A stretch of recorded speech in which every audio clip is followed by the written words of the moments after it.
Wake up, everybody. Welcome into Redacted on this Monday. I'm Clayton Morris. I'm Natalie Morris. And on this show, we tend to cover the stories the mainstream media largely ignores. Why is a terrorist going to the White House today? Why did a terrorist with a $10 million bounty on his head just show up at the White House for a meeting with President Trump?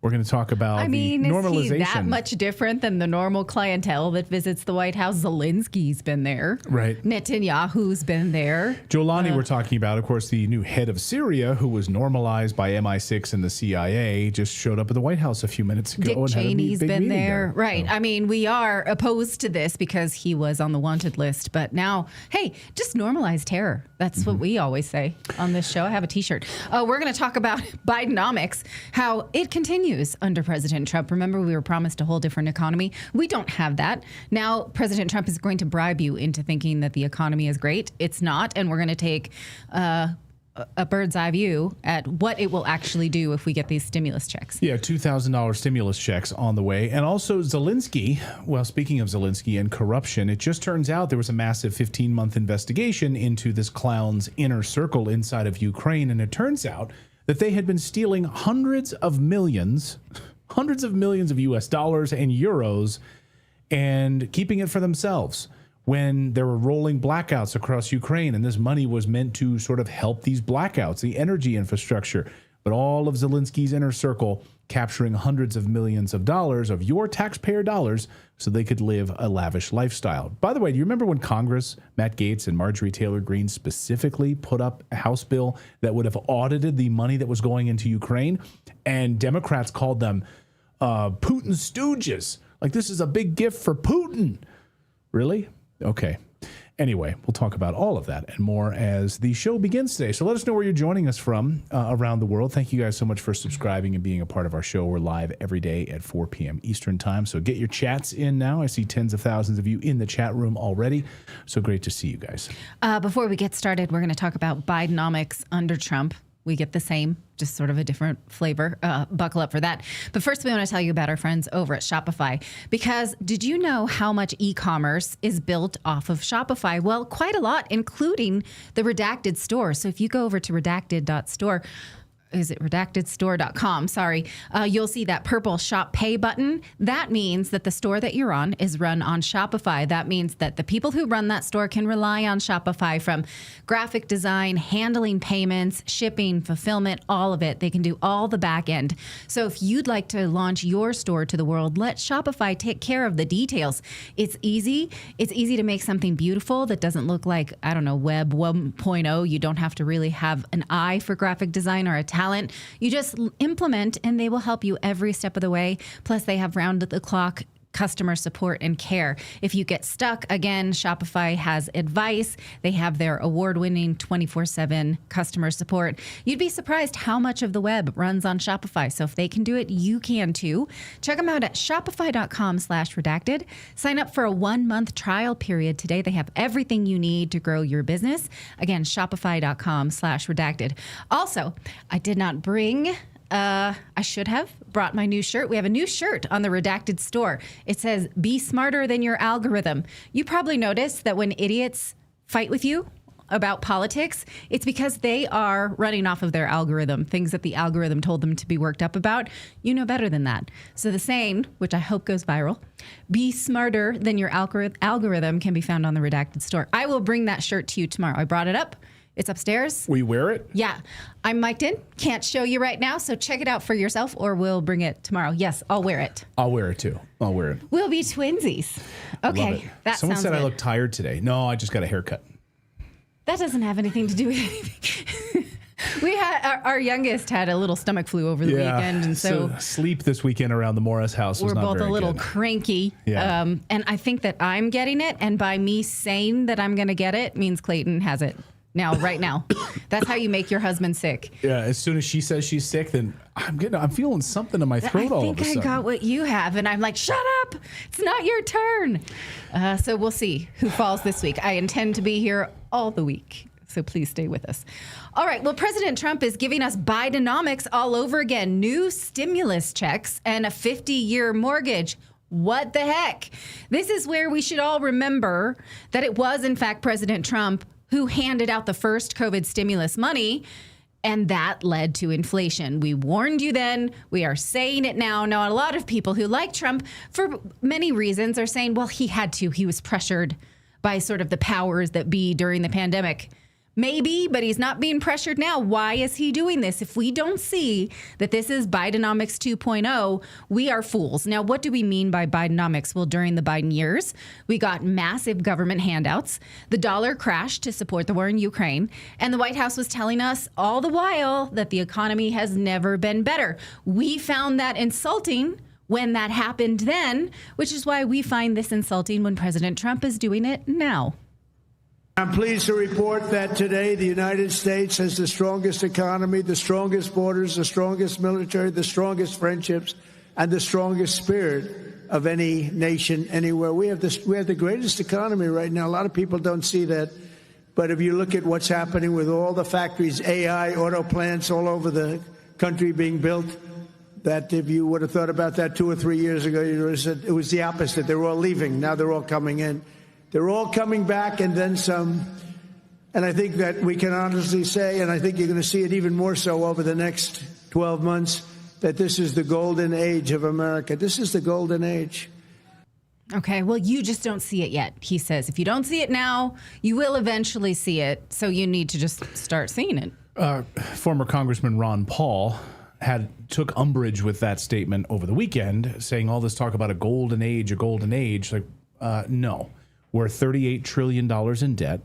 The housing market is being squeezed. Now we're seeing signs of a recession, as Treasury Secretary Scott Benson said this week, that we are already probably in a housing recession.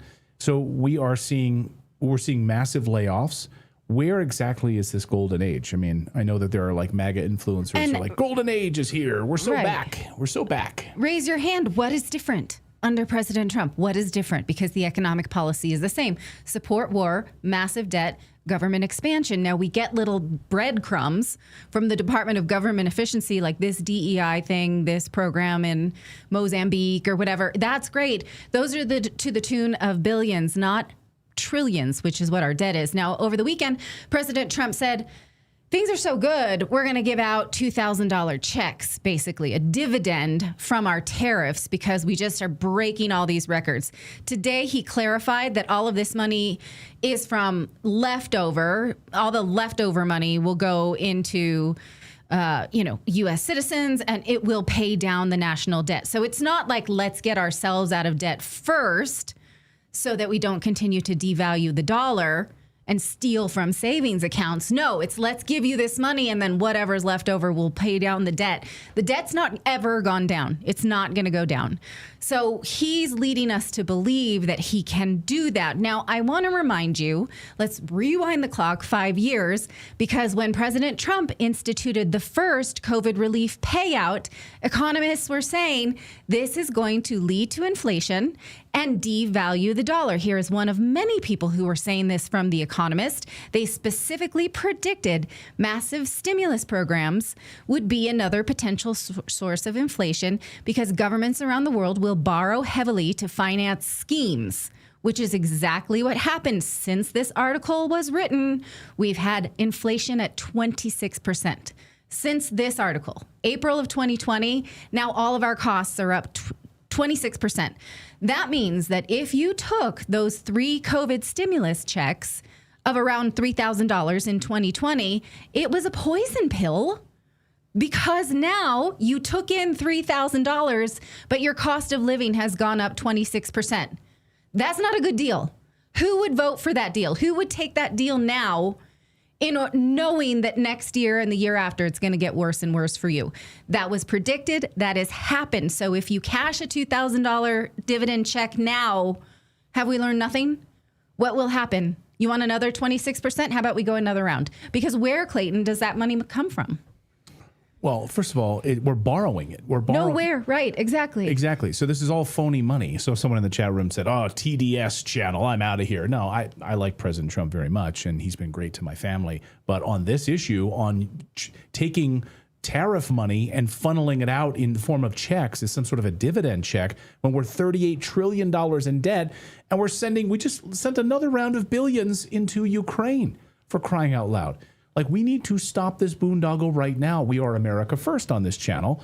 And we sort of align really, with Thomas Massey and Ron Paul on making sure that our American spending stays here in the United States. It's not being sent out around the world in the form of ridiculous sort of stipend checks.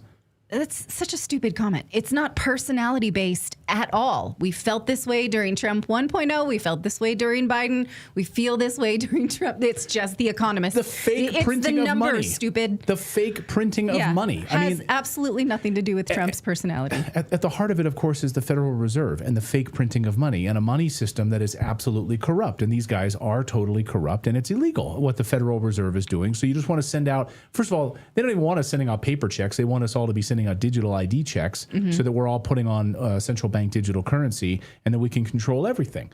That's what they really want at the heart of all of this, is total control. And if we're talking about derangement syndrome and our feelings, we did think maybe during Trump 2.0, the shackles would be off and he would make more drastic fiscal changes, such as ending the Federal Reserve, or more pro-business type things, or more shrinking of the size of the government. He's done none of that. So it has nothing to do with personality. This is not an indictment on who he is as a person. This is us collectively having to live the Trump administration, which makes life harder and is a theft from the working class. So take that TDS comment and shove it up your ass. Okay, let's now talk about the 50-year mortgage. I hate the idea right away. Now, mortgages is something Clayton and I absolutely geek out about. We, in fact, have a book about it, How to Pay Down Your Mortgage in 5 years. Our entire work is around shrinking the mortgage to 5 years, not expanding it to 50 years. So you're talking to the person who already hates this idea, wants to get you out of debt faster, not slower. Even scarier is that the 50-year mortgage idea was floated in this post by President Trump, comparing himself to Franklin Roosevelt, which makes me want to fall out of my chair. The worst president in history, full stop. The history book adoration of him is propaganda. I'm going to prove that to you.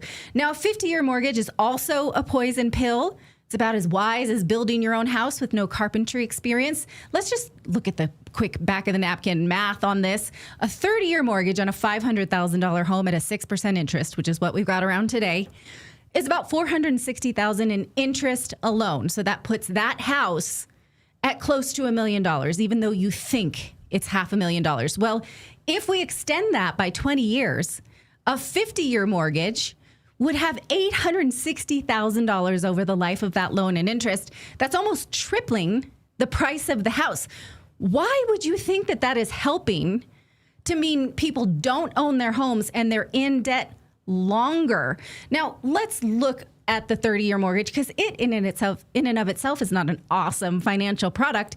In fact, this was introduced during the Roosevelt administration. And guess what happened? The price of homes skyrocketed, and the Federal Reserve was given the power to manipulate the market. Pervert is the word I like better than manipulate. That's exactly what they do. Now, in the 1920s, prior to the 30-year mortgage, the average house cost about $6,000. By the 50s, once the 30-year mortgage had taken hold as the standard way to buy a house, the average home cost $30,000. That means that home prices quadrupled because of the extending of the debt, because of this 30-year mortgage scheme. So that will happen. Before that, Americans had to save about 40 to 50% down, and banks would give them a short-term note if they were not a slave for their entire life. That was never a thing, which was good for two reasons. One, people didn't buy things they couldn't afford. And two, the price of homes was kept low. Once the American home was purchased with mostly debt, housing prices exploded. And since then, housing prices have risen more than 400% in real terms and over 2,000% in nominal dollars. So what will a 50-year mortgage do? I'll tell you what it won't do. It will not bring down the price of homes, which is what this was intended to do, make it so that young people can buy a home. It will not bring the price down. It will send the price up, but it will make young people a slave to their mortgage for longer. So who benefits? The bank and the Federal Reserve. Now, anyone who romanticizes President Roosevelt is, in my book, not a serious person or a serious student of history. Roosevelt was the template for government expansion, consumer debt, slavery of the American people and massive power grabs. Oh, but people say, no, he was a hero, the New Deal.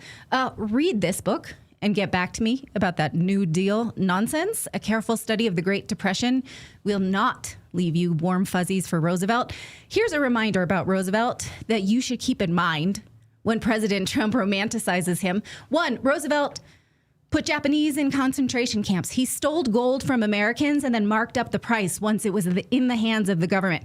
He proposed a 99% tax rate. He was only stopped that from Congress. He gave himself so much power that the Supreme Court started ruling against him over and over and over again. And then he threatened to pack the court and they stopped. And then he continued to do what he wanted unchecked. After his inauguration, he declared a bank holiday and launched what was known as the 100 Days, which was a record-breaking outpouring of all of this legislation and more. What you see on your screen now is all of the things that gave the government power. And due to this overreach, it made Washington, D.C. the largest employer and financier in the nation. Basically, he put the government into every sector of American life. He is the reason that the government has now the power to control every person and industry. There is also evidence that he ignored warnings about Pearl Harbor, leading the American people into war. And one more thing that should make you extremely uncomfortable about this comparison of FDR is that he did not leave office. He ran for a third term. He won it. He was intending to keep that power. He only lost it because he died. It is because of him that we have the 22nd Amendment. So again, knowing all of this about FDR, how do you feel about President Trump asking to have a template of his legacy? How do you feel about that? Well, I'm not happy about it. Someone in the chat room, like Mr. Mike says, but false statement, Natalie, you can pay off your 50-year fixed mortgage whenever you want or refi. What the F? Yeah, but that's not the point. The point is that most people are not going to. Like if you're into a 30-year mortgage, the whole reason you go for the 30-year is because you can presumably get you get the lower interest rate, right? And then you're going to stay with that mortgage for many, many years. What's the incentive? If you think that you've got like a bag of cash laying around, like why wouldn't you pay it off? Buy the house outright. Right. Why wouldn't you buy it outright? So if you've got like bags of cash laying around like Zelensky, then you would put that towards the house. But if you don't have that money, then that's why you want that lower interest rate. And that's why you want that lower monthly payment. So you can be locked in for 50 years. But you don't actually own the house. You're just basically renting it from the bank. And then on top of that, of course, we've got property taxes, which is, if you want to go the other direction, like, look what Ron DeSantis is doing. Say what you will about Ron DeSantis, but like, look what he's trying to do in Florida. Go the opposite direction, right? Which is make you actually own a home. So get rid of property taxes so that you're actually not paying the government on a regular basis. You're basically renting your land from the government. The moment you stop paying it, sorry, they'll come and take it from you. Right. Same with, cars and other things. So if you don't make the car payment, guess what? The repos are skyrocketing right now, by the way. So we are being crushed. This is, to me, is not the answer at all. 50-year mortgage. What we should do is build more homes. Take the government regulations away from builders so we can actually have a boom in building in this country. We don't have enough properties. We have, how many millions of homes shortage are we right now? We are in a housing deficit across the United States because we don't have homes. There's all these restrictions on building. There's all these regulations on building right now. So we can't do it. So maybe remove some of the regulations, allow builders to build, allow individuals to be able to move through a mortgage process way more quickly. It's incredibly onerous right now. And maybe stop letting BlackRock buy up properties. Right. Yeah. Well, that's the other thing. It's like they don't want individual home ownership, right? That's the thing. They don't really want us owning anything. So if they can not have us own the homes and just have the banks own the homes, they're totally fine with that. So this is like a boondoggle for Wall Street. Make no mistake about it. I have huge problems with this. I haven't seen anybody celebrate this. Like, absolutely more and longer debt. Who likes this? No one on the right that we respect anyway, is celebrating this. And those sort of MAGA influencers that are like our access journalists are keeping their mouth shut about this because they know this is a disaster. But no one on the right that we respect at all, who's like truly conservative, supports this at all. In fact, it's a total joke and everyone can see right through it. I was just talking to a construction friend of mine just this afternoon. He was here at the house and he said 50-year mortgages. He's like, that's not home ownership, that's renting. It's ridiculous. And he's a huge Trump supporter. So all that to say, this is not going over well. What about liberals? Do they like it or no, because they like homelessness? I don't know. Yeah, I don't know what liberals think. I don't really tap into the liberal ideology. Liberals don't want you to be a part, they don't want you to own anything. They don't want you to be part of the American dream. They don't want you to have home ownership. They want you to work multiple jobs. So I don't know that that's... And they love the government. They love government. Except the Trump government. So I'm not sure. Yeah, I'm not tapped in. The algorithm doesn't show me this. Now that I'm saying it out loud... What do you guys show think me about what this? Liberals think? Let's see in the chat room about here. Mortgages. Let's see in the Rumble rants here. Anybody on Rumble? Thank you, Clayton. Ark River says, thank you, Clayton. Removing power from home builders and putting it back in the hands of citizens is what we need to right this ship. It's a 50-year lease. V. Gregory says Dave Ramsey would be for this. Noel says Dave Ramsey would be for this. Who came up with a 50-year mortgage idea and the 2K stimulus checks? Whoever that is, Trump needs to fire immediately. Well, I just don't understand how you're going to hand out $2,000 tariff stimulus checks when we're $38 trillion in debt. Like, the math doesn't add up. It's unsustainable. The idea was that all of these tariffs are supposed to bring manufacturing back to the United States. It's also supposed to fill up our coffers once again with an enormous inflow of money into the United States. That's why we're low. That's why we're devaluing the U.S. dollar, by the way. Like, that's the whole point of devaluing the U.S. dollar and making it easier for these countries right now to want to invest in the United States and put money in the United States. So it doesn't add up at all. $2,000 checks when you should be actually paying down our massive debt right now. Right. And this comment says, we'll just refinance it later. You're missing the point of what this will do to everybody, because those tools were available during the housing crisis of 2007. You were getting into cheap mortgages, sometimes mortgages you did not qualify for, interest-only mortgages. And the lenders thought, well, this person will refinance when the housing cost goes up and then they'll be okay.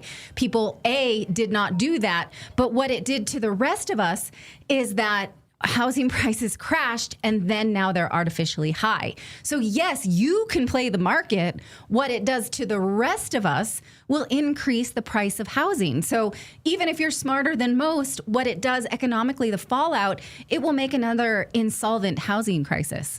And we will all have to live through that. So that's only a solution for you, not for all of us. Swivelhead Medic in our chat room says, thank you for the $5 super chat. Says, I did 40-year subprime mortgages in the early 2000s. Look where that led. Right, exactly. Yeah, it's about what it does to all of us, not are you smart enough to play. Sure, plenty of people are. Trump did, right? He did great with all of his investment mortgages. That's great for some. It's not great for all. So for a leader to be saying this, knowing that housing prices will go up, that will just put our next generation into financial concentration camp. Swivelhead Medic says, I'll believe it when I see it. I'm still waiting on my $5,000 Doge check. Yeah, remember they were going to cut like Doge checks to the American people too, with all the waste, fraud, and abuse that we discovered, and then like Elon got pushed out, and that where'd that go? News and Preps $10 super chat says, you never own your home. Why? Property tax. You don't pay. They steal your home. Same with your car registration. And you don't pay tickets and they impound you. You are a slave. All right, keep letting us know what you think about this. Maybe, David, we can put up a poll about do you like 50-year mortgages? We'll have to put it up on our YouTube channel because Rumble doesn't allow polls right now. So. All right. Well, since we're talking about mortgages, now is a good time to tell you about our friends at American Financing, because the Fed did just drop interest rates. And that's great news for American homeowners, because if you're feeling overwhelmed about the upcoming holidays, well, there's no time than now to get your finances in order. It's hard to think about the holidays when everything's really expensive and your credit cards are already pushed to the max. But now is a great time to pay off that debt. American Financing is helping homeowners like you access the equity in their home for instant savings. Again, you wouldn't have any equity in your home if you had a 50-year mortgage, but thankfully we don't have those right now. So whatever you have in equity is yours. You can use it however you'd like, and American Financing can help teach you that. They're saving the average customer $800 a month. Many people seeing rates in the low fives, and that's a game changer when you compare that to high-interest credit cards. If you start today, you also can delay 2 mortgage payments right during the holidays. It costs absolutely nothing to find out how much you can save. The holidays will be here before you know it, so don't wait. Call their salary-based mortgage consultants today, 866-890-8434, or go to americanfinancing.net/redacted. One more time, that's americanfinancing.net/redacted. Well, it turns out that Ukrainian dictator Zelensky and his inner circle are wildly corrupt. Who could have seen this coming? Oh, yeah, we did years ago on this show. The lavish cars we reported on, the homes they were buying with oceanfront views. We covered all of it. No one did anything about it. No one did anything to stop it. Well. Turns out someone is finally trying to stop it, at least. Word this morning that Zelensky's business partner and his justice minister and many other allies close to Zelensky have been implicated in a massive money laundering scheme using U.S. tax dollars meant to defend their energy infrastructure. Shocking. They found bags of dollars and euros. Estimated they stole more than $100 million U.S. dollars. Look at these all nicely wrapped and shrink-wrapped U.S. dollars, all sent to Ukraine. You can see where it's even coming from. Atlanta, Kansas City, Federal Reserve, like just shipping it out to them. Okay. So I just want to read from the report this afternoon and quote it specifically. Ukraine's top anti-corruption authorities on Monday searched properties linked to senior government officials and a former business partner of Vladimir Zelensky as part of a sweeping investigation into alleged graft in the country's energy sector. News of the probe came amid escalating Russian aerial assaults on Ukraine's energy infrastructure that have led to rolling blackouts and growing anger at Ukrainian authorities for failing to protect power facilities. If only they had money in which to protect these power facilities. Oh, wait, they did, but they stole it all. The alleged scheme involved kickbacks from contractors hired to build fortifications to defend energy infrastructure against Russian missiles and drones. So they were hired to protect the citizens from these rolling blackouts and the problems with the energy infrastructure, but they stole the money instead. It will add to concerns among Ukraine's chief partners that the country needs to tackle graft as it seeks billions more dollars in Western support for its war effort and economy. Yeah, you think? Oh, so you want us to send you more billions. Yet you're stealing our money, putting it in your pockets. Hundreds of millions of dollars just in your multiple homes, shrink wrapped, I guess, in your closet, so that you can take these lavish trips and buy things overseas, buy houses in Spain, Mallorca, wherever else. It's unbelievable. So what's amazing is that Ukrainians have been dealing with these rolling blackouts. The money was supposed to help them stop any of these blackouts. In other words, these corrupt officials stole money that was meant to keep the lights on for its citizens. I mean, they don't care, because these are the same scumbags, by the way, that will round up young men, throw them into paddy wagons, and drive them off to the front lines of a war that they're not prepared to fight, nor do they want to. And then they'll be killed, thrown into the meat grinder, because they don't care. They don't care about Ukrainians at all. They care about lining their own pockets. Oh, and by the way, you want to join the EU? No, we've nipped our corruption in the bud. Sure you have. So the most corrupt government in all of Europe wants to join the European Union. But honestly, this is our fault in the United States for funding these corrupt bastards in the first place. We've known that Ukraine is the most corrupt country in Europe. Remember back, by the way, when Congress wouldn't vote to allow us to audit all of that money that Biden and the Democrats were sending to Ukraine and the neocons. So Congress was trying to step in on this and trying to push forth an audit. I remember it. And they voted against it. Here it is. House GOP breaks with Democrats over audit of U.S. funds for Ukraine. What I love is when Congressman Matt Gaetz and Marjorie Taylor Greene introduced the bill, Democrats crapped all over it, saying it would be a gift to Putin. It's a gift to Putin for us to audit our own money? Okay, here at the time, House Democrats said the measure would undermine strong bipartisan support for robust assistance to Ukraine to fend off Russia's more than year-long war of aggression against that country. Representative Kathy Manning of North Carolina, this person should be voted out of office. Is this person still in office? Oh my God, get her out of there. Fire her ass. She said she called the measure divisive and ill-advised and said it was a partisan political ploy at the height of legislative irresponsibility that jeopardizes U.S. national security in partnership with European allies in Ukraine. The height of legislative irresponsibility? These people in Congress are corrupt as hell. I'd be curious if Representative Manning got any kickbacks for this, that type of position. Did she receive any good campaign money?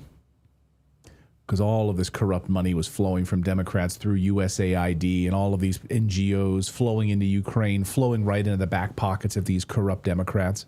Well, what if I use this excuse not to pay my taxes because the government's corrupt? I should not be expected to keep my finances in order to pay into a corrupt government because that's irresponsible. I have other things to do. You know, I have to get my nails done. Things like that. It just blows my mind that it's coming full circle, because when we first covered this, it was like a couple years ago. Mm-hmm. It just blew my mind because the issue they were having was not the money they were sending. It was that they wanted it audited. They wanted to know where this money was going. And that was what people were saying. Well, this is a gift to Putin. Like, well, hang on, time out. Like, we just want to know where this money is going. And that's what they fought against. And now what are we looking at? We know. Yeah, I bet we could have caught this with an audit. Yeah. So then they should not be able to audit me. Oh, good. Kathy Manning is gone. Okay, good. She's gone. Right. Well, but by this, so then why are we not held to the same standards as Ukraine? Why? Because that would be a gift to Putin. Aren't you paying attention? It'd be a gift to Putin. Mm-hmm. Here's what she said. Specifically, passage of this measure would represent a gift to Putin and his Kremlin cronies and provide visibility into the plans of our military and intelligence leaders strive to protect at all costs. What the hell? Therefore, we must reject it. So it's somehow by us auditing our money is giving away state secrets about our military? Really? But it's a gift to Putin. Okay. Again, when they look at my finances, they get a secret into what I spend my money on when I file my taxes. Yeah. So, okay, Ukraine gets better treatment than U.S. citizens. Oh, yeah, for sure. And then when pressed on that point, this dipshit, former member of Congress, Kathy Manning, doubled down, gaslit all of us. Quote, "We're in a war. Children are dying. Maternity hospitals are being blown to smithereens by a depraved sociopath in the Kremlin." That's been debunked, by the way, of course. We know that was a fake talking point. This is no time to send any signal to those brave people that we waver one iota in our ongoing support. So we cannot have any accounting of our money whatsoever. Turns out that money being stolen by Zelensky's inner circle and lining their pockets so they could go on lavish trips and buy expensive houses and cars, all with your money. But, you know, this is a gift to Putin, so we can't check this money at all. All right. And by the way, I love that the idea and these articles are sort of written around this idea that Zelensky's not also dirty as hell and tied to all of this while his wife is like flying around on private jets and doing expensive shopping trips. Where are they getting that money from? We're getting it from you guys, from all of us. But Zelensky, apparently, he's a golden boy here. He has nothing to do with any of this. It's just his entire inner circle is all corrupt. It's really too bad. I didn't know. He hasn't been able to fix that. I didn't know that there was. I didn't know that Sergey. Sergey has 5 new houses. I had no idea. Where did he suddenly get all that money from? Go ahead.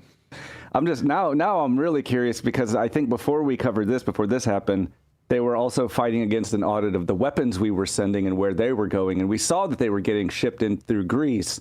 Like, I'm just curious what conflict is upcoming that we haven't found out about yet, that we're going to all of a sudden see all of these trafficked weapons a part of. Yeah. We know that's coming. Well, maybe that's why Giuliani was in the White House today, so he could get all of this additional trafficked weapons into Ukraine. He can use it in Syria now to kill more Christians. So maybe that's what'll happen. Because it all comes full circle every time all these weapons go missing. Guess what? Now they're suddenly in the hands of the cartel in Mexico that we need to bomb. So that's how all of this works. All right. Well, we've got more news to get to here on your Monday. We're going to talk about the terrorist himself, Giuliani, just arriving at the White House. It was hilarious. They brought him in through the back door. They were hoping like people wouldn't see it. They brought him through like the back door, the back gate. But then like when he left, he was like out in the streets, like doing a parade. Like he just won an inauguration. He's walking down the streets and there's people lining the streets cheering him on. Like we're literally meeting with a former ISIS terrorist in the White House. Cool. Okay. So what the hell is happening? Yeah. All right. Fine by that. All right. We got more news. We're going to get to that in a second. But first, Fed just, of course, dropped interest rates again, saying the consumer slowdown is real. There are alarm bells going all over right now on this economy. From the housing sector, we are entering a recession on the housing sector. Those aren't my words. Those are the words of Treasury Secretary Scott Bessent, who says we're already in a recession in the housing sector. We're also dealing with now, of course, a devaluation of the U.S. dollar. We are dealing with sky-high prices across the board for food, for groceries, for just about everything. Obviously, rent is continuing to go up. So people are suffering, and there are significant problems right now on the consumer spending side. People are saying, hey, I don't have money to buy just about anything right now. And this is about a further erosion of the U.S. dollar. So when I tell you about gold and silver, think like, oh, but I don't have any money for any of that. It's about wealth preservation at this point. I don't care that gold goes up. I don't care that silver has gone up. For me, it's about making sure you're protecting what money maybe you do have in savings right now against this inflation, against this collapsing U.S. dollar, against all of it. And that's where our friends at Lear Capital can help you. So again, I want you to give them a call. Just get on the phone with them. 1-800-613-3557 is the place to go, or visit the website, learredacted.com. That's the place to go. And just have a conversation with them. Again, this is not like buying stocks or something else where you're like hoping it's going to skyrocket. For me, like if you've got $100 in US dollars, I'd want to convert it to a stable asset that is outside of all of this government corruption and government of printing of money. Again, it's wonderful that gold has gone up in value, but that's not why we invest in it. We do it simply for wealth preservation to protect ourselves. It's sustained for 5,000 years. And I just want you to start thinking about it in those terms. You might be saying, I don't have any money for this. But if you've got money in savings or you've got an old 401k that's sitting there, can you convert it over to a precious metals self-directed IRA where you have checkbook control of it and Wall Street does not? So just protecting yourself in the same way that you would protect your house in the event of like an EMP attack, or, prepping to make sure you've got food on hand in your house. Like, you do not want this to be devalued anymore. So give them a call. They're great friends of the show. And I think it's really important to start thinking about doing this. 1-800-613-3557 to get your free guide, have a conversation with them on the phone, or just go to learredacted.com. And again, I think it's worth just having a conversation with them about what you can do to protect your family going forward as we head into these, what I think is a really, really dark time right now on the consumer side. And just for people who are not rich, for people who are not incredibly wealthy, middle class or lower middle class, who just want to protect the little savings that they do have. It's time is now to pay attention to all of this. All right, what was happening here while we were flying around?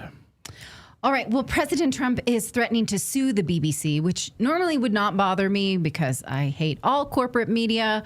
But once you see that he's using it to run cover for Israel, you want to take a pause and be like, wait, what is this? Is the BBC corrupt? Sure. Yeah, they were horrible during the pandemic. They have been selling the Ukraine war ad nauseum. They have been unable to see who is actually killing people in Gaza. They're the worst. Absolutely. What the issue is around Trump was a BBC documentary which was edited to make it sound like President Trump incited violence on January 6th, like he was actually calling for violence and then going forward the way it was edited. Sure, absolutely. Was dishonest. But now 2 senior executives have resigned, and they are saying, well, we don't think there's bias, but it's time for us to go. And they're grappling with whether or not they might, in fact, have to contend with a lawsuit from the Trump administration. So what does this have to do with Israel? Well, that's what I thought when I saw the Israeli embassy in the UK release this statement. Basically, they're saying they're glad that the two people at the BBC are gone because the BBC has been unfair to Israel. Ironically enough, I don't follow this account. It was surfaced to me in my X feed. Why do you think that is? It's a manipulation. If I don't follow them, but I'm being told I need to see this in the context of media manipulation, well, this became clearer when White House Press Secretary Carolyn Leavitt this weekend said this about the BBC and the way they cover Israel. And ask yourself while you watch this clip, why'd she have that printout at the ready to talk about the BBC? Watch. Firing on Palestinians trying to get aid from the Gaza Humanitarian Foundation. After 20 people, according to the Red Cross, have arrived to the hospital that they've set up with gunshot wounds, have died from them. Is this administration aware of these? And I mean, what is being done to address this situation? The administration is aware of those reports, and we are currently looking into the veracity of them because, unfortunately, unlike some in the media, we don't take the word of Hamas with total truth. We like to look into it when they speak. Unlike the BBC, who had multiple headlines, they wrote, Israeli tank kills 26, Israeli tank kills 21, Israeli gunfire kills 31, Red Cross says 21 people were killed in an aid incident, and then, oh wait, they had to correct and take down their entire story, saying we reviewed the footage and couldn't find any evidence of anything. Oh. Okay, so we're going to look into reports before we confirm them from this podium or before we take action, and I suggest that journalists who actually care about truth do the same to reduce the amount of misinformation that's going around the globe on this front. John. Okay, that's false, what she's saying. The article does remain online, and those changed casualty numbers were updated. And again, the U.S. administration has plenty of proof that Israel has been targeting civilians at aid centers, has since this summer. So she says, well, we'll look into it. When are we going to get to hear what they have to say if they're not going to trust the BBC? Now, the message from the White House seems to be, see, you can't trust anything from this report. Not about Trump, not about Israel. Can't trust them. So by merging the BBC's alleged anti-Trump bias, which is real, with accusations of anti-Israel bias, which does not seem to me to be real, they create this clean narrative that the media is corrupt, the West's enemies are our enemies, and Trump, and by extension Israel, is the victim of the same dishonest press. What that tells me is that there are other things the BBC has reported that the White House does not want to look at. For instance, this report over the late summer, which should have been global outrage, but was instead was downplayed about how the BBC saw just how many Palestinian children under 12 were killed with sniper bullets to the head and chest. This is not, oops, they accidentally were blown up in attacks on Hamas. These are children targeted. There's video that I'm choosing not to show you right now, but I linked to it in the newsletter, and it's horrible. So this is a detail, again, that should spark outrage, but now the White House is like, the BBC has media bias. We don't have to see this. That's always been the brilliance, though, about when Trump yells fake news. He is right. There is a lot of fake news, but then he should not catch that blowback to frame the narrative because he hasn't earned the narrative of being a truth teller. That's the game, though. That's brilliant, is make every criticism about the media until the real victims disappear. So let us know what you think about this move to discredit the BBC and by extension, see, they're just unfair to Israel. It's crazy, right? This is our own government running a propaganda protection campaign. And like Harrison, our chat, Harrison Buckhart says, there it is. You have the photos. The world must know about this. Yeah. Because then they play but children are used to carry explosives, so we just shoot them in the head. Okay. 4-year-olds? Oh, okay. Yeah. So we just shoot children in the head. Right. Okay. Sure. All right. We've got more news to get to. We're going to talk about a terrorist at the White House. Just meeting with President Trump a short time ago. And, this is all part of a CIA MI6 plan to normalize this guy. When he was in U.S. custody for 5 years, it's amazing. I'd be curious, what kind of fly on the wall conversations were being had at the time when MI6 and the CIA were basically trying to normalize this guy. Hey, we're going to let you out of prison, but eventually you are going to become the leader of Syria and you're going to work with us. You're going to be our puppet. This is how this whole thing is going to work. Okay. So that's how this all is going to come together. We'll talk about all of that in a moment. But first, did you know that the U.S. life expectancy peaked at 78 years old back in 2014? Yeah, it's been going down ever since. Global life expectancy declining for the first time in 30 years because people are aging faster than ever before.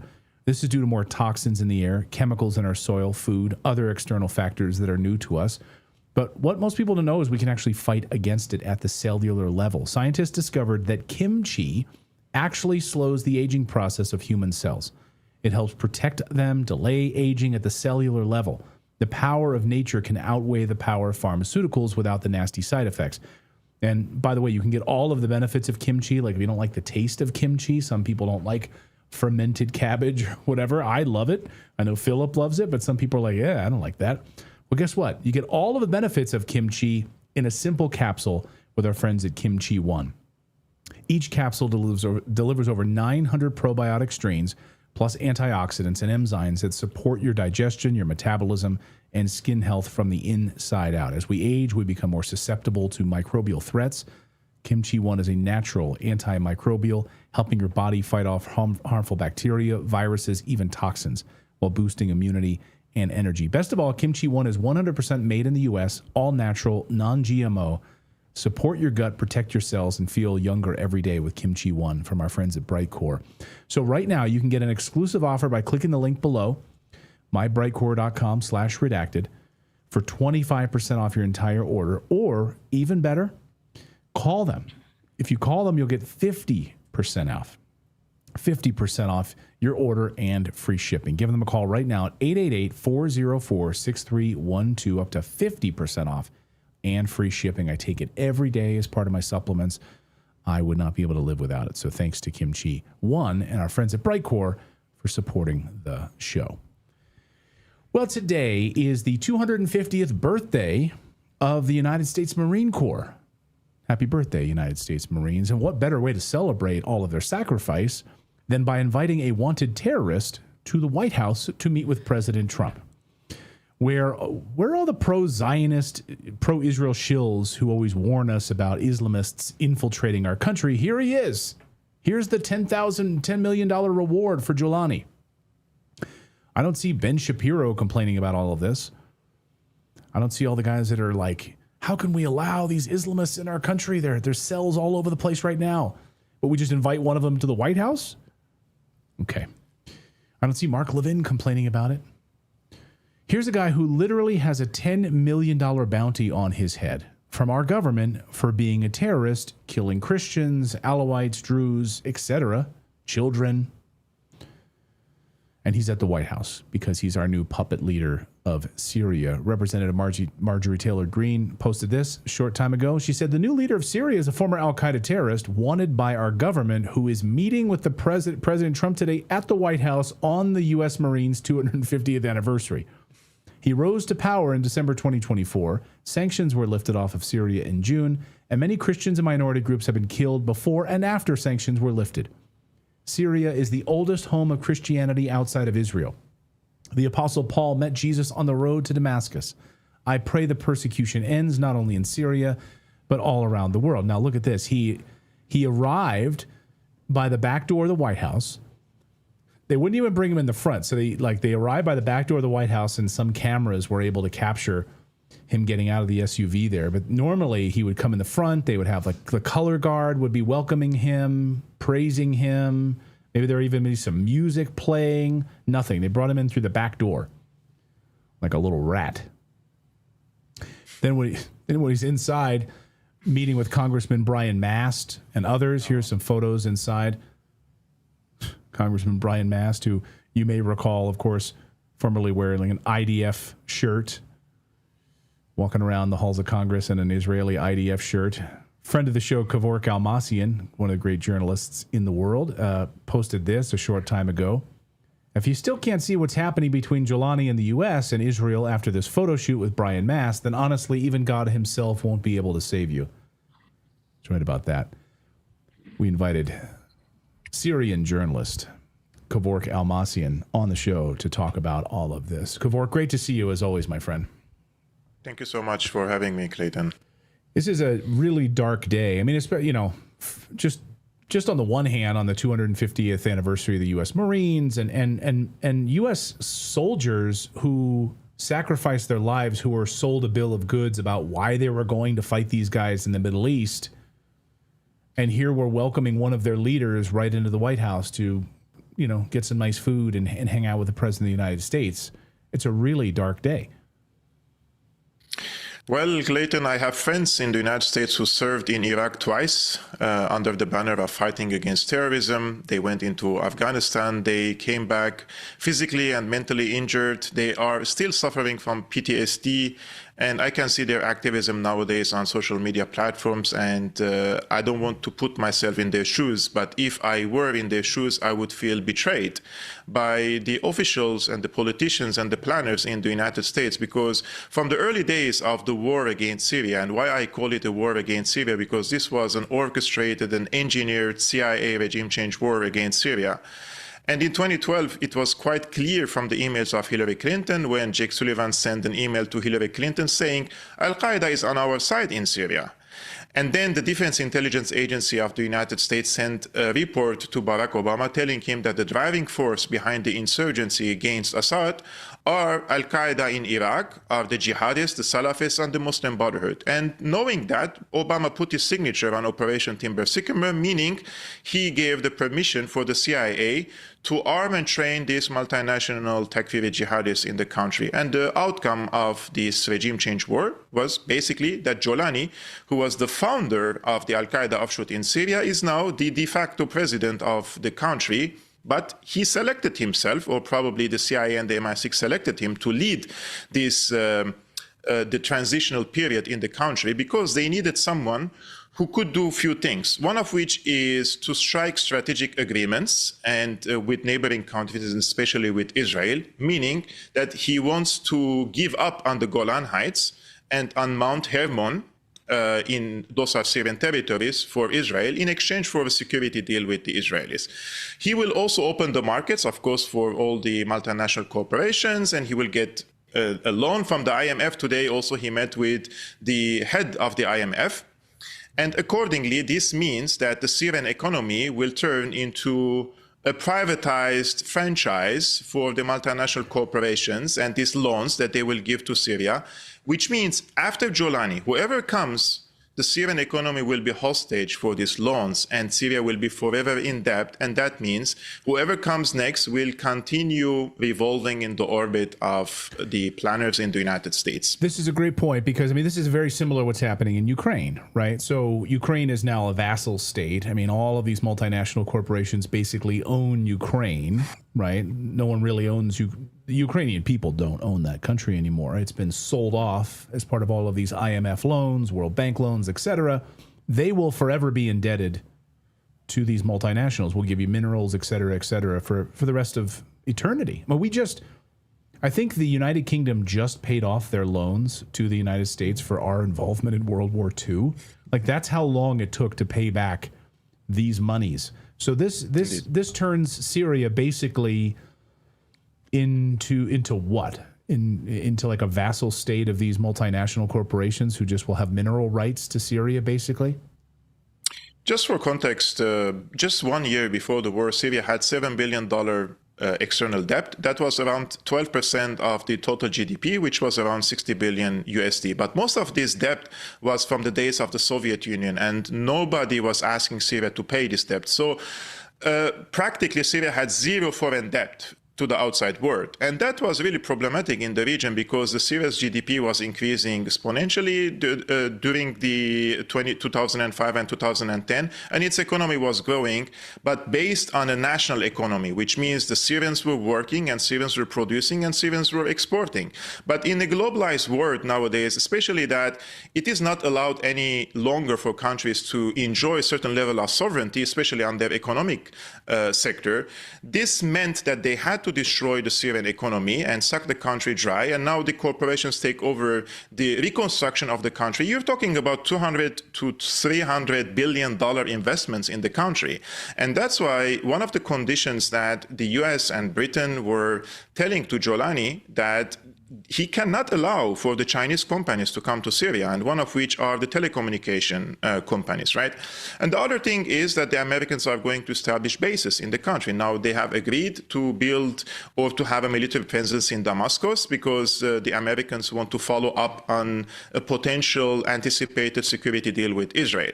Now, this is a very important point, Clayton, because I've seen, for example, Laura Loomer was showing some anger that Donald Trump received Jolani, and I think this is a very fake outrage because if thank you for saying that, by the way, because I saw her saying this. She's like, I'm upset this terrorist coming to this guy Jolani's coming to the White House, but it's why do you think it's fake?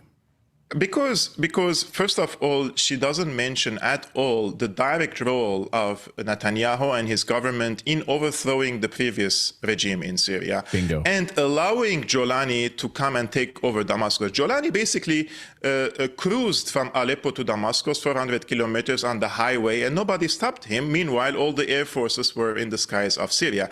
If Israel wanted to eliminate Jolani, if Israel saw Jolani a threat to its national security, they would have eliminated him. Remember, in the past 2 years, they killed the entire leadership of Hezbollah because they presented and posed a threat to Israel.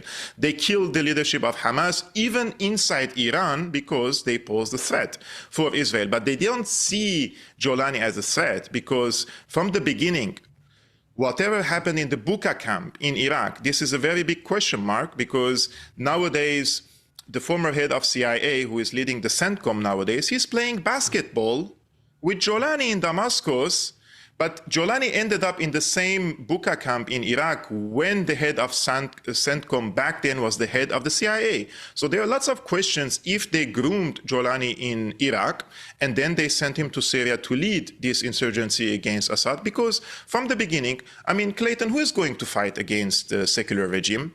Do you think the leftists will say, I'm going to wear a suicide vest for Marx or for Lenin, or some secular person is going to drive a suicide car or a car bomb and blow up itself? No. Those are the Takfiri jihadists who will carry out this type of fighting against a secular regime because they see it an infidel regime.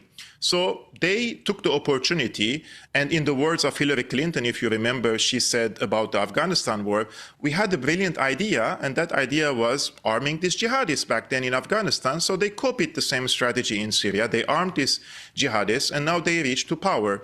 And once they reach to power, they are showing goodwill to the US, to their basically handlers in the US and in Israel. But there is one small, in my opinion, disagreement, or there is a rift, it seems, in the US administration nowadays, how to deal with Jolani in the future. Some voices in the US administration, like Tom Barak, continue saying that everything should be in the hands of Jolani. One centralized regime, Jolani controls everything. And this is the wish of Qatar, Turkey, and Saudi Arabia. But Israel has a different approach. Israel wants for Jolani to continue leading certain parts of Syria, and those are in Aleppo, Idlib, Hama Homs, and Damascus. But beyond Damascus, in the south, they want a demilitarized zone, so Jolani cannot move his forces to the south of Damascus. And they want to present themselves as the protector of the minorities in Syria after Jolani unleashed his genocidal army against the minorities. And that's why Laura Loomer was in Israel meeting with minority groups in Israel and saying that we cannot live with Jolani because in the strategic thinking of Israel, they want for Jolani to control the Sunni-dominated regions, but the regions which are not dominated by the Sunnis, they want to have certain leverage over them, and especially over As-Sueda, where the Druze live, and in the eastern shore of the Euphrates where the Kurds live, and also over the Alawites. So Laura Loomer basically is doing Israel's job nowadays in Israel. And she didn't go to Syria and ask what the Syrian people want. She went to Israel reporting about the Jolani meeting with Trump. And I find that really dishonest by her, because if she was honest, she should mention, for example, that the soldiers and the militants of the Jolani army, they used to go to Israel and receive medical treatment in the Israeli field hospitals. And the former head of Mossad confessed that on Al Jazeera, that yes, we receive them and we give them medical treatment out of humanitarian reasons, right? Because he says that Al-Qaeda has never attacked Israel in the past. And I'm not calling at all for violence or calling for Al-Qaeda attack against Israel, but it's a question mark, right? Al-Qaeda attacked everyone in the region except for Israel. Why is that?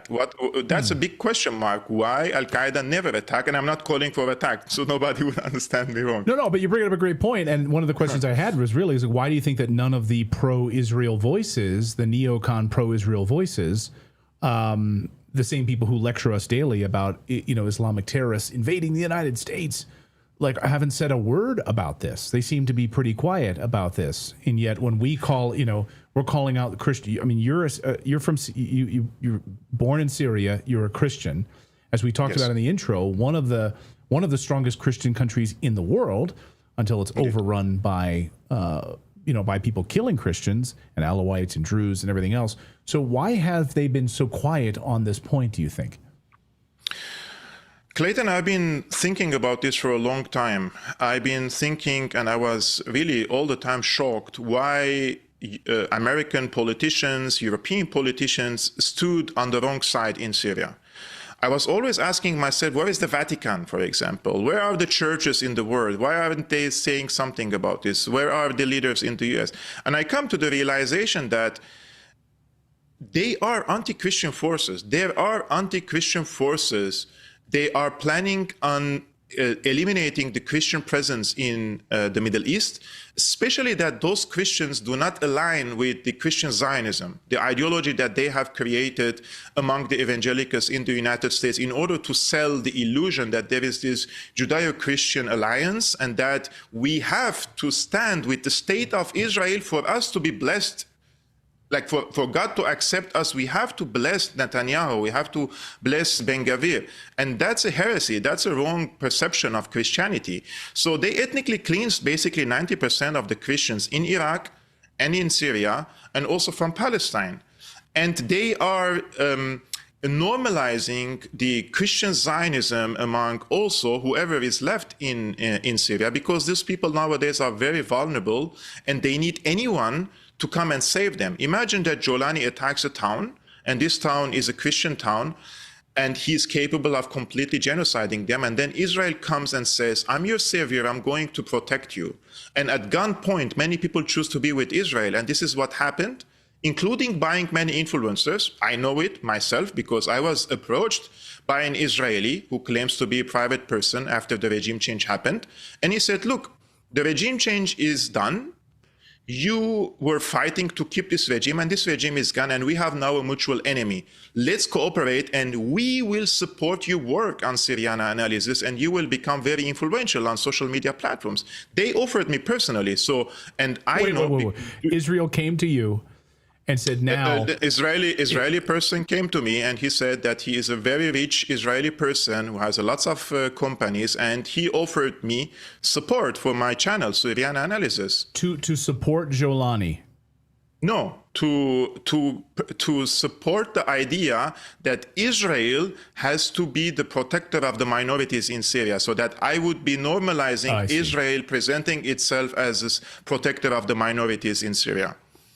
Because I'm influential on X, and I have a big following, and many Syrian Christians, for example, also watch my content and follow what I write on X. So they wanted to capitalize and invest in my work. So in other words, as an Orthodox Christian, maybe we should convert to a form of sort of Christian Zionism now, because Israel is my protector. And here's Kevork out on social media. He's really pushing this idea, maybe I should start to think about supporting Christian Zionism. Like, it's unbelievable. I was invited to Israel by him. He said, when you come to Israel, you will see that the situation is not like you think it is. And I know he says that you're not an anti-Semite, so we would accept you.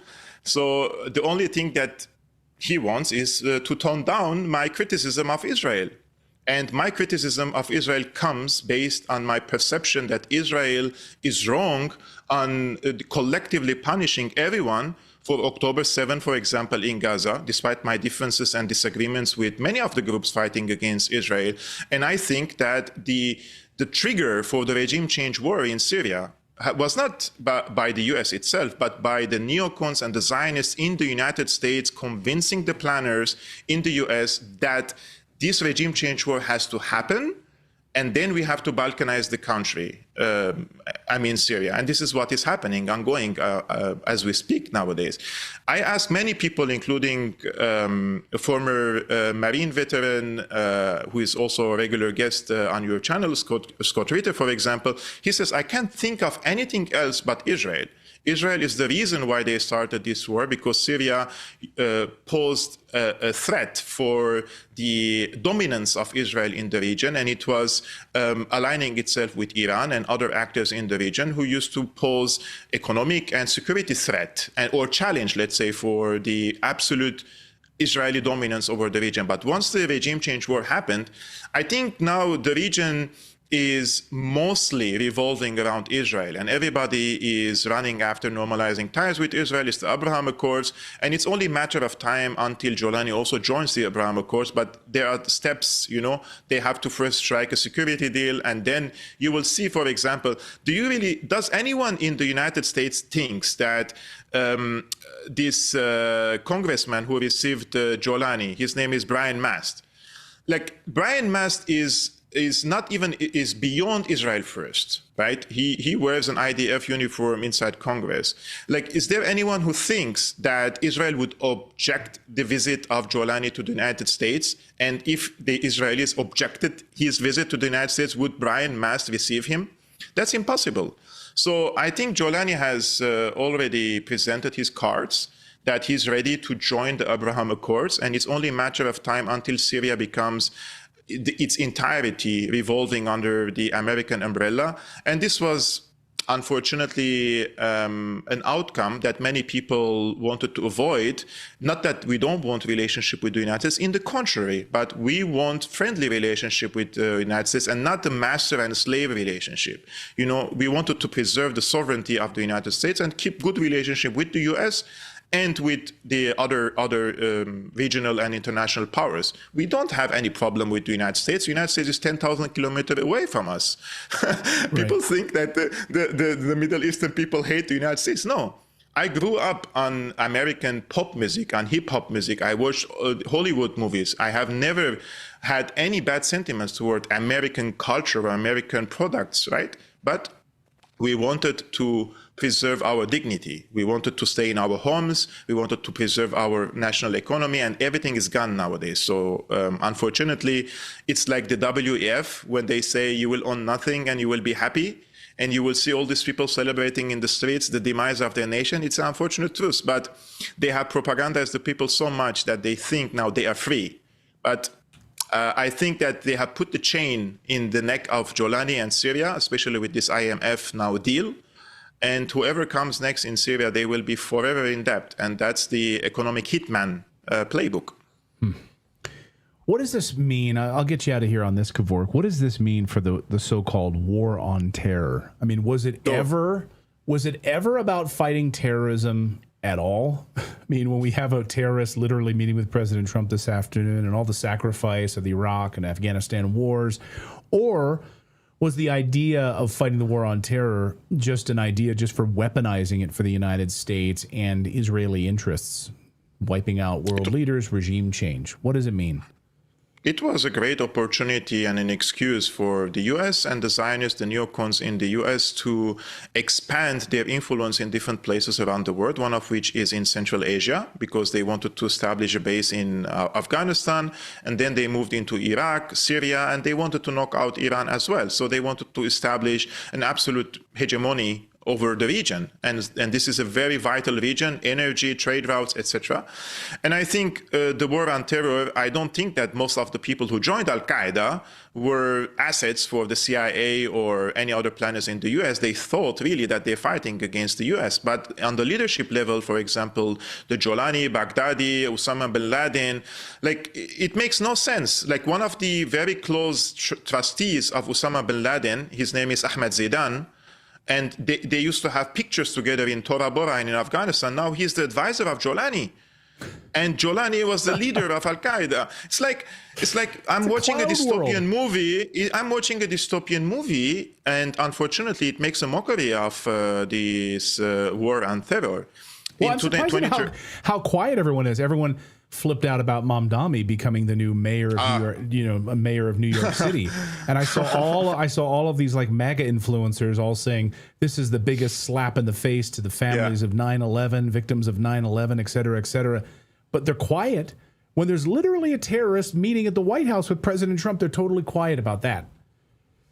There is something important about Mamdani, by the way. Mamdani is a very liberal person. He's not even an Islamist, right? He goes into the LGBT demonstrations. His wife is a Syrian, and she supported this regime change operation in Syria. And once the regime change happened and the spree of killing started against the minorities, now she's silent about it. Why is that? Why are they silent about all this killing happening in Syria once the regime change happened? But you're also right about the Zionists freaking out about Mamdani. It's a joke. Why would they be afraid of Mamdani and not by Jolani? Jolani is a mastermind behind car bombs in Iraq. This guy has been planning and constructing car bombs and sending them into Shia neighborhoods in Iraq in order to start a civil war. He has lots of blood on his hands. He's soaked in blood. But I feel really sad because I'm Syrian. Seeing Jolani is a representative of my country and meeting with Trump. And unfortunately, this meeting will embolden his grip in the country, and only the people in Syria will pay the price. But Trump doesn't care about that. And whoever is advising him, they think that they can keep Jolani on a leash. I'm trying to think what it would be like in the United States. What would be a comparable person to ascend to the presidency that you have in Syria? You have a terrorist as the president. I would think maybe Mike Pompeo, or I was thinking like somebody evil who kills people for a living. I don't know. Like Timothy McVeigh. Yeah, right. I don't know. It's just awful. No wonder they brought those people in the US. Those people in the US, they just have big mouths, my friend. Like they give orders to other people to kill. Jolani himself killed people. This guy was on the ground and committing heinous acts. And now he's acting like he's a civilized person, wearing nice watches and wearing suits. And he ran on the platform of saying. He said, "Dear Mujahideen, after Damascus, we are marching to Jerusalem and we're going to liberate Palestine."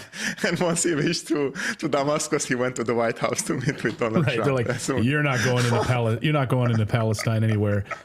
No. You're our puppet. You're our puppet." Boy. Kevork, great to see you as always. Thank you for your analysis as usual. And it deeply, deeply disturbing. There's no one I'd rather talk to about this. So thank you so much as always. Great to see you, Kevork. Thanks for staying up late for us over there. We appreciate it. Thank you so much, Clayton and Natalie. Just quick thing. Kimchi is great, by the way. It's great for the gut health. And most of the diseases comes from the gut. So if you eat kimchi, we eat it a lot here in Germany, your gut will be so much better. I know. And Kevork is quite a health nut, by the way, as well. So he knows this stuff. Great to see you, Kevork. Thanks so much. Stay safe, my friend. Thank you so much, my friend. You too. All right. What do you guys think about that? It's crazy. I mean, how do you guys have a guy like this in the White House? I just love the silence that you're hearing from like the Zionists. They're just like totally silent about this. Why? Because he's a puppet of Israel, and he's a puppet of the United States. And so he's being used, of course, to do their bidding.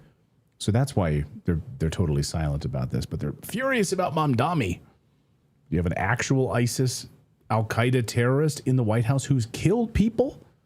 who's fought against American soldiers. Like, what a slap in the face to these U.S. men and women in uniform who fought against these guys for so many years, who have brain trauma, PTSD, who've lost limbs as a result of fighting these guys. Now we're partnering with them. But see, the joke all along is that we created them in the first place and we funded them in the first place.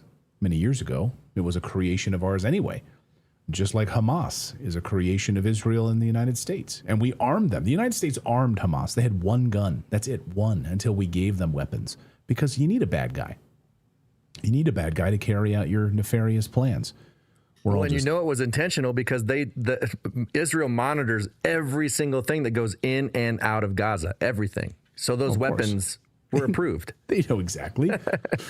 I mean, Netanyahu's on the record talking about creating Hamas. So you need, it's like the Wizard of Oz, right? You need to have that bad guy. People can rally around a bad guy. When you create Hamas and then you stand down and allow them to attack you, it's a brilliant strategy.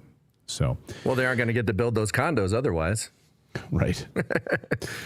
Graham Rempel in our chat says, buy gold and silver and Bitcoin since inflation is going to rise. Yeah, they play both sides. Exactly. Someone else says, America will eventually break apart. That's a given. Gimus says. Princess Dumbarton says, Mark Levin is one nasty effer. Moomha says, you think Ben Shapiro hasn't been calling Tim Pool and Group Incorporated? I don't know. Daybird says, I love kimchi. I discovered it when I was stationed in Korea. I know they have kimchi in all of their food over there.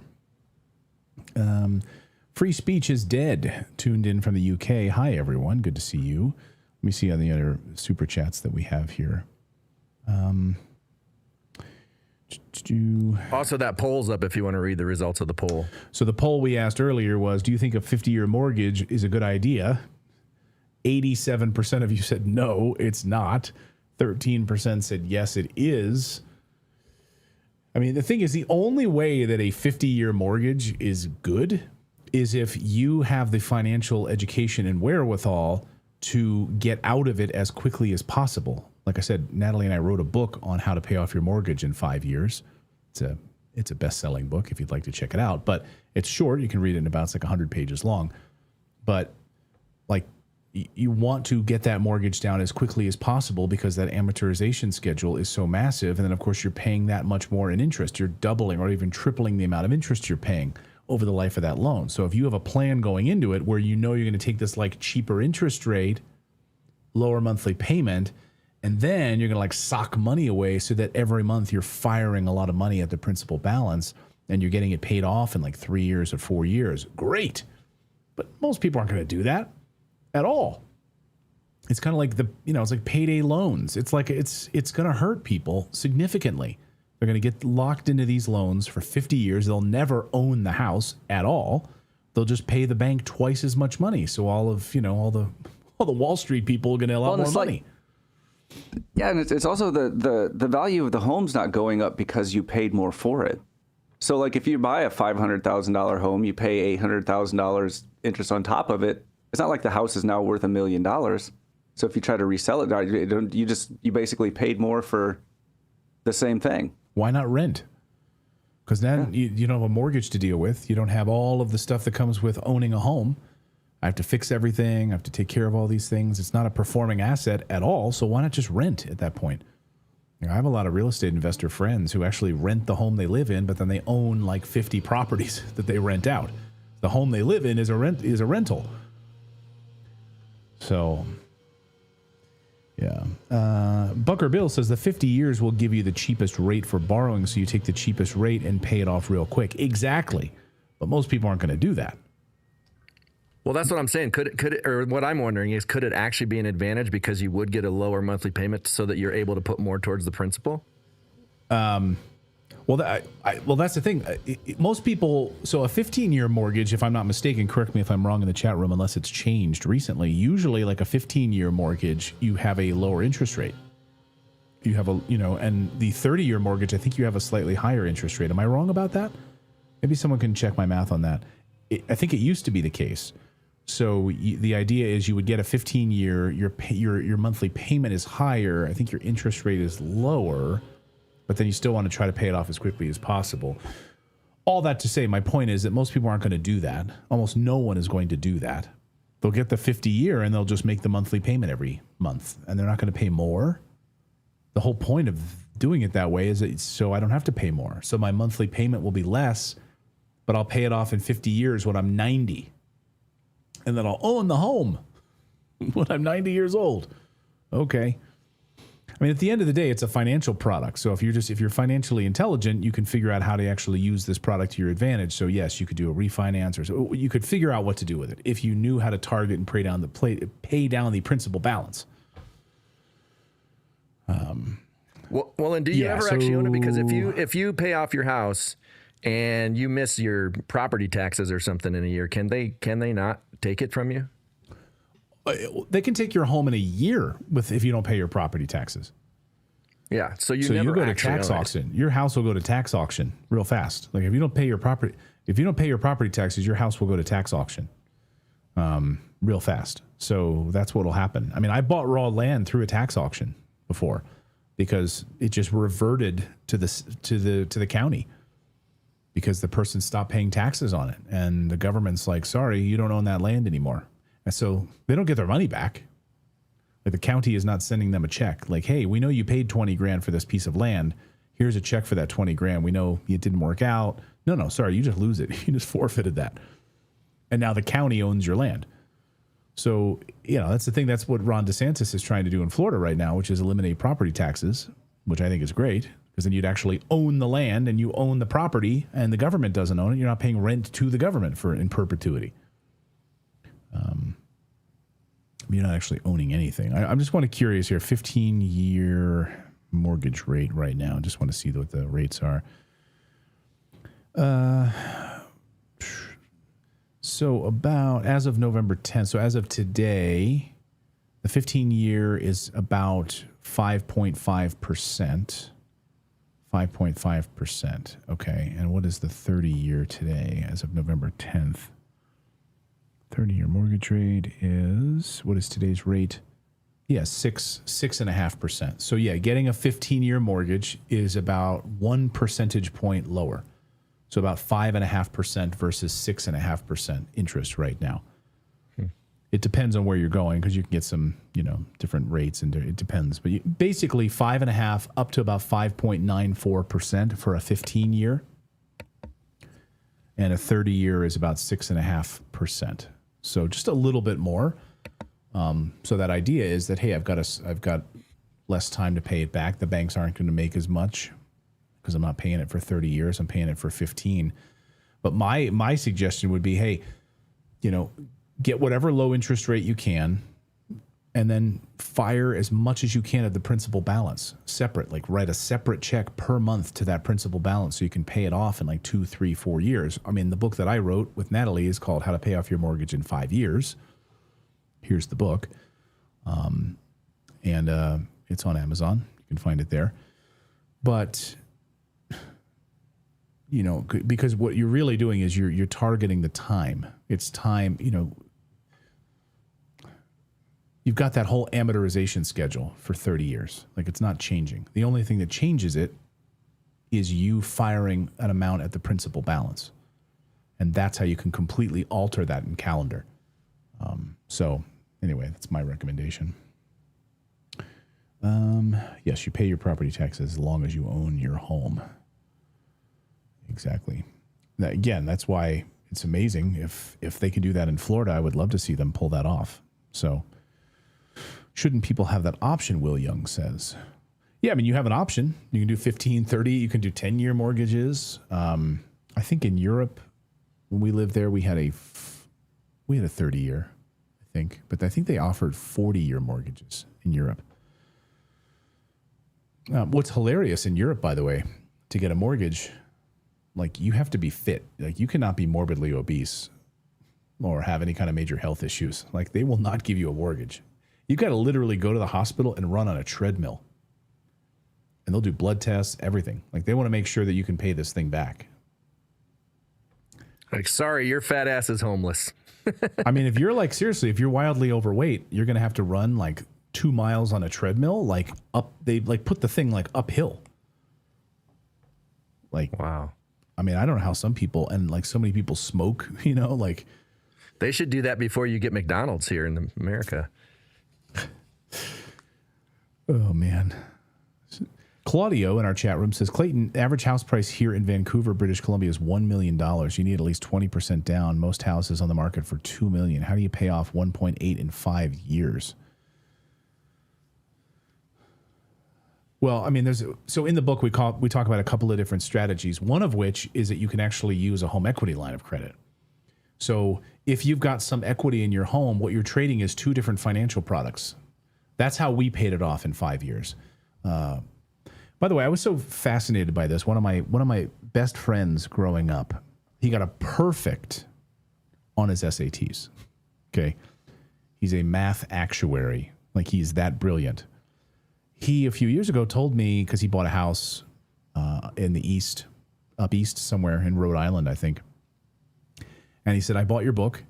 And he said, not joking you, to the day, we're paying off our house in 5 years using the strategies. And I was just like, what? Really? You got a perfect on your SATs and you're using, you know, but because, the banks created this product that they don't want you to know about. They want you to think you're locked into this like amortization schedule for 30 years, and you're not. The way to really shorten that amount is by firing a separate payment, whether it's once a month, once a quarter, once a year. I prefer doing it like once a month. So, is to fire that extra principal payment to your principal balance on your mortgage, and you dramatically shift your amortization schedule. And you'll notice if you actually build a spreadsheet, we actually give away a free Google spreadsheet in the book, but you plug in these numbers, it's remarkable, because you'll suddenly see the amount you're paying in interest once you make like an extra payment. You just see that whole calendar shift, and the amount in interest that you're paying to the bank just shifts dramatically. I love doing it. So, just out of curiosity, would that work on a car as well? Like anything you finance? No, not a car, because there's no amortization schedule on a car, right? As far as I know, right? You're just paying one lump monthly payment.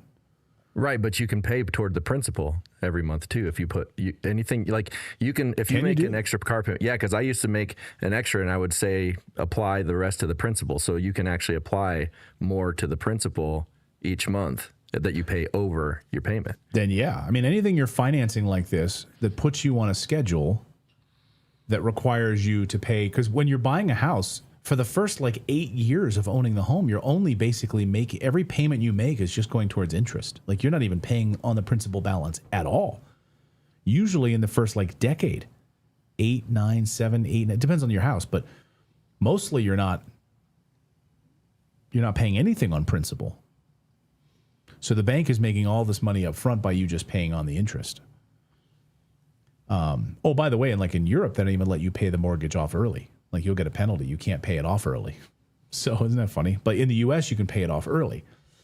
So my goal, like with this Vancouver situation, I mean, first of all, I mean, that's just, Vancouver is the most overpriced place in the entire world. So, does it make sense to own a home at the end of the day? I guess I would even start there. Does it make sense to even own a house in Vancouver? Or are you better off renting something? Like, do you really want to live in a place that you're that overpriced for home values, where like 60% of your take-home pay is going to pay a mortgage? Like, that might be a place where you're like, maybe I need to move. I mean, just being honest with you, like, I would never move to California for that reason. Just the home prices are so out of whack. Well, and imagine what the rent prices are on those properties. That's true. Yeah, I mean, I guess, I know I have one of my best friends lives in Vancouver, so I know a lot about this. We were just talking this morning, actually. He said, like, the home that his parents had in Vancouver that they sold a number of years ago, they sold for like $400,000. That same home now, if they would just would have held on to it, they could have sold for $2 million. Like, that's how inflated everything has gotten in Vancouver. But the principles apply no matter if it's a multi-million-dollar home or a $400,000 home. The same principles apply. Like you can use different financial products. So what I'm trying to say is that a home equity line of credit is different than a mortgage. They're two different financial products and they operate differently. So you can actually leverage a home equity line of credit if you wanted to get like a $10,000 home equity line of credit on your house. The beauty of, going off on this tangent, but I wrote a whole book about it. When you get a home equity line of credit, you start with a zero balance, right? So they basically give you a checking account. They give you like a credit card, for your home equity, and you start with a zero balance. You don't have to use it. Usually home equity lines of credit last about 10 years. So you've got it. Now, what most people do with a home equity line of credit is they do stupid stuff. They go and buy a boat, or they, maybe they do some renovations on the house, which I'm not a big fan of, because then you're putting that same money back into the house, and it's kind of but what if you could use that equity to actually buy a performing asset? Now you're bringing in cash flow from the equity in your house, right? So, because you can't eat equity. So you're living in a home that's not a performing asset. It's not performing. Unless you have a room that you're renting out, like an Airbnb or something, but you live in it. So it's actually not a performing asset. It's an asset. It's not a performing asset. So if you've got a home equity line of credit, let's say you get one for like $10,000 or 20 or 30 or 40, whatever. They usually give you like a loan to value ratio of like 80% loan to value ratio on the house, right? So let's say you get $10,000. I'm just trying to think small numbers. And you've got this 30-year mortgage over here. You could take that $10,000 home equity line of credit, max it out, and write a check to the principal balance of your primary residence. To the principal, not your normal payments, but to the principal. Now you've knocked $10,000 off the principal balance of your primary home. Yes, now your home equity line of credit is now at $10,000. You've maxed it out. But the way that we structure it in the book is you actually, monthly, you start paying it out of your paycheck. You pay this home equity line of credit back down to zero. And then you rinse and repeat and fire another $10,000 at this thing. And before you know it, you've had this thing paid off because you're making all of these additional principal payments. And before you know it, it's paid off. So obviously, if you've got a multi-million-dollar house, you maybe want to increase that initial payment. But it just depends on how you're playing with these numbers. So, but there's a whole bunch of different strategies that you can use on doing this. But the bottom line is, the banks don't want you to know this because they make a lot of money if you keep a mortgage for 30 years. They make the most amount of money. They're making double their money, triple their money. And now a 50-year mortgage, they're making an insane amount of money with this. So anyway, sidebar, side tangent, but that's how this works. All right. Dan Lynn says, go live with the Bigfoot. Hope you like stress, but the rent's cheap. They stink, though. Really bad. I've heard that.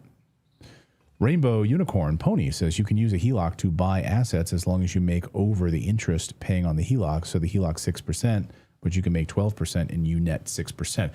Yeah. Now, back in the day, home equity lines of credit had a much lower interest rate. So now we're dealing with higher interest rates on home equity lines of credit. I get that. So you just got to make sure the numbers make sense, right? Before you start buying these or taking these different financial products out. It's all math. But remember that a home equity line of credit is just totally different than a mortgage. They're just two totally different financial products. And the way that I like to think about it is using one of these financial products to attack the other one because they're differently structured. And that's the sort of the secret in how to do it because you're going after that principal balance.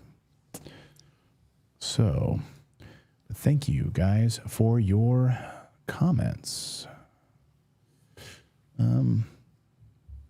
Anything else? All right. So do I have anything else to hit today, Philip, or am I all good? Yeah, we're all good. Yeah, that's all good.